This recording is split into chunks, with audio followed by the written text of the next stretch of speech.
يوم ترى المؤمنين والمؤمنات يسعى نورهم بين أيديهم وبأيمانهم بشراكم اليوم جنات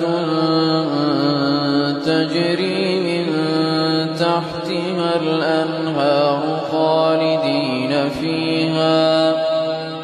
ذلك هو الفوز العظيم. يوم يقول المنافقون والمنافقات للذين آمنوا انظرونا نقتبس من نوركم قيل ارجعوا وراءكم